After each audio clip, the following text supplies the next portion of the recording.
Hi, here I am again, Annie's Way, and today I have a hot topic for us. I feel like I have been neglecting my girls, and I've neglected some of my young men. I just realized that we don't know much about cars, and we need to know more about cars than to get in and start it, or to get in and put gas in it. We need to know that that hood has a lot going on under there, and we need to relate our cars to our body. Just as your body will not be well if you don't feed it well, your car will not be well if you don't take care of it. Your The oil to your car is like the blood to your body. You must have it, and it costs more to get the synthetic oil, but you're better off using synthetic. You're better off going to a reputable place and having everything checked out. Too many times we get in a hurry. One thing you want to look out for is if your car is using uh, oil, or you have to add oil to your car between oil changes, you have a problem. Uh, if you check your oil and your dipstick is dirty, you have a problem. You want to always make sure that when you check your oil, you check the dipstick, you make sure it's clean before you put it in to check it. And once you wipe your dipstick off, put it in the uh, to check, then you pull it out, and if the oil is dirty, you need to rush somewhere, get some expert advice. Also, it's important to change your filters too. So you want to always save enough money to maintain your car correctly. If you can't afford to maintain a car, you really can't afford to drive one. I feel so bad because I just assumed that my girls knew that, and I have a lot of girls, and I should have been talking about that. I remember years ago, I used to be sure my girls knew how to change their tires. And when I say my girls, because I was Girl Scout leader for about 10, 15 years, I knew a lot of girls. I followed my daughters from brownies to high school in Girl Scouts. So a lot of things we talked about, but that's been a long time ago. I found out that some of us girls think that we change the oil when the light comes on. Oh, by the time that light comes on, you might have done some damage to your car. You want to change your oil every 3 to 5 thousand miles. That is very necessary. Now, some people think they can change the oil once a year.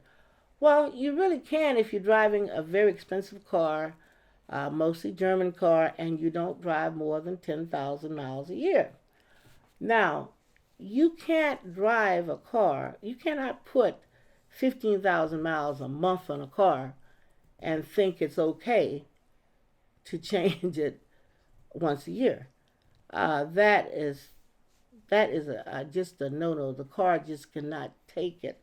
Some of us just don't realize what's involved in operating a car. You want to forget about uh, the months or years that you change the oil.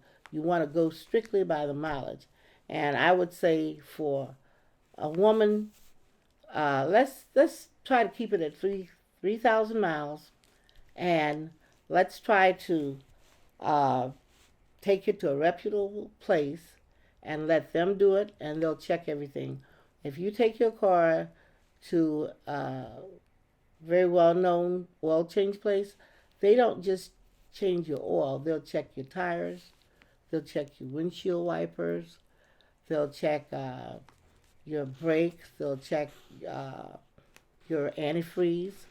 Uh, you need to know how to fill your windshield wiper fluid, and it doesn't cost that much. You don't really have to go somewhere and have somebody do it. Just make sure that you have some windshield wiper fluid around that you can have access to. Uh, you don't need to put brake fluid in, but you need to know if you need it, because brakes they're the most important thing. That's something that you could hurt yourself or hurt somebody. So you want to make sure you have your brakes are tight. You want, and I hope you have a pencil. If you don't have a pencil, just redo this because I'm going to try. I'm going to try to cover what you basically need to know. So you can return to this podcast. You want to flush your cooling system every 100,000 miles.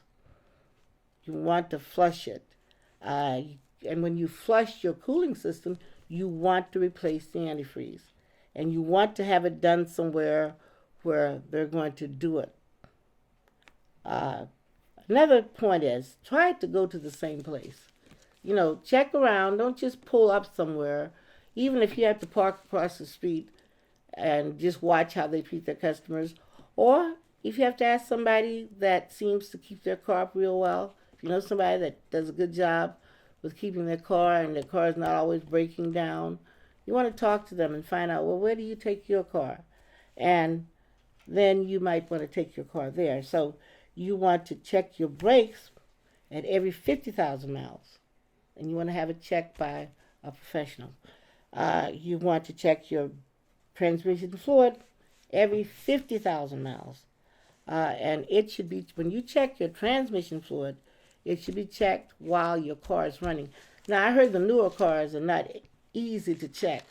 I'm speaking from things that I'm familiar with. I know how to do all that stuff.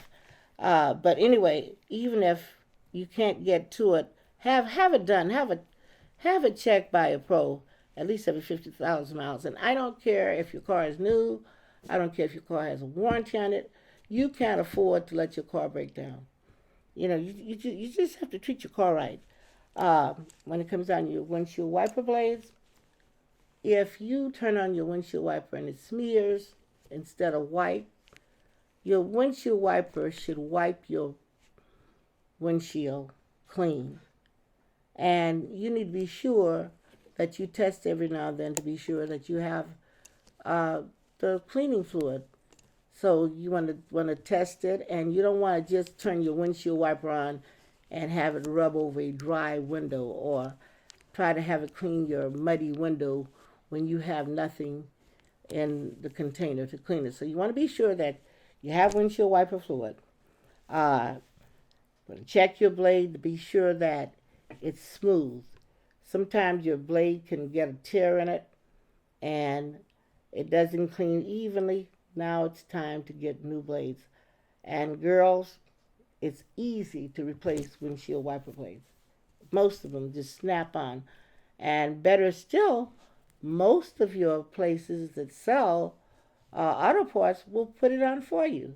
I was really surprised. I'm not trying to give anybody any credit, but O'Reilly's even changed my battery for me. I went there once to buy a new battery, and they installed it. So usually with windshield wiper or battery or something, the guys that work at those places will help you out a lot. You want to be sure how old your battery is. And sometimes your battery might quit working, but you might have some time left in that warranty on the battery. So if you have to buy a new battery, that means that you won't have to pay the full price. They'll have to give you a differential on it, on how long the battery actually lasts, according to how long they promised it would last. You want to be sure you change your air filter. Those air filters must be checked and changed about every 30,000 miles.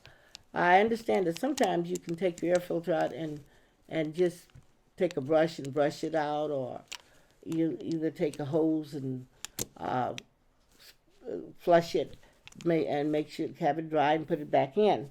And there's also the serpentine belt.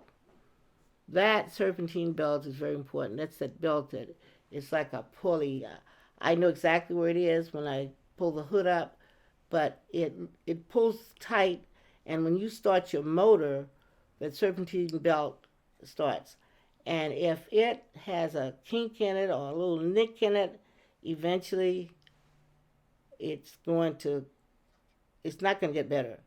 It will get worse, and you might lose it, and you just might have to have it replaced.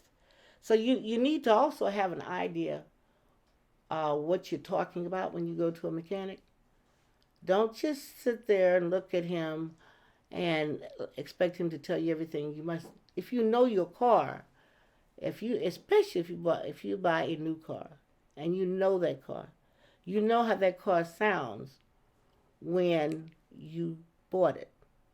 As you drive the car, you wake up one day, you get in your car, it has a different sound, you have a problem there. You know, your car will always sound good if it's in good running condition. And again, I compare that to my children.